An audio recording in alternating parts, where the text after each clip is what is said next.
మీరు కర్కాటక రాశిలో జన్మించారా? అయితే ఈ 2026 సంవత్సరంలో మీరు పట్టిందల్లా బంగారం కాబోతుంది. ఎందుకంటే గురువు కర్కాటక రాశిలోకి 12 సంవత్సరాల తర్వాత వస్తున్నాడు. జూన్ 2, 2026 తారీఖున గురువు కర్కాటక రాశిలోకి రావడం వల్ల ఈ రాశిలో పుట్టిన వాళ్ళకి అనేక సమస్యలు తొలగిపోతున్నాయి. మీకు రుణ బాధలు, అప్పులు చాలా ఉంటాయి. ఒక తండ్రి తన బిడ్డ కోసం అప్పులు చేస్తాడు, పెళ్లి కోసం.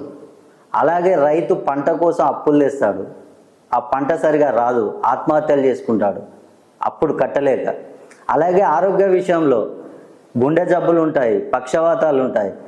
చదువు విషయంలో చూసుకున్న, వివాహ విషయంలో, అదేవిధంగా ఉద్యోగం చాలా సంవత్సరాల నుంచి కష్టపడి చదువుతారు, ఐఏఎస్ ఐపీఎస్ ప్రిపేర్ అవుతూ ఉంటారు, వారికి ఉద్యోగాలు రావు. సంతానం ఇది చూసుకున్నట్టయితే చాలా సంవత్సరాలు పెళ్లి చేసుకున్న తర్వాత చాలా సంవత్సరాల వరకు కూడా సంతానం కలగదు చాలామందికి.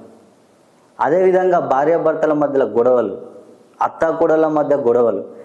విదేశీ ప్రయాణాలు చేయాలనుకుంటారు చాలామంది, కానీ అక్కడ వరకు వీసా వరకు వెళ్తారు, రిజెక్ట్ అవుతూ ఉంటాయి. అలాంటి వారికి ఈ 2026 సంవత్సరంలో మీ సమస్యలన్నీ తీరబోతున్నాయి. ఈ మిథున రాశి నుండి కర్కాటక రాశిలోకి గురువు రావడం వల్ల మీ సమస్యలన్నీ తీరబోతున్నాయి. మీ జాతకాన్ని కనుక నాకు పంపిస్తే మీ జన్మకుండల్లో గ్రహాల స్థితిగతులను మొత్తం పరిశీలించి మీకు ఒక అదృష్ట రత్నాన్ని ఉచితంగా అందిస్తాను.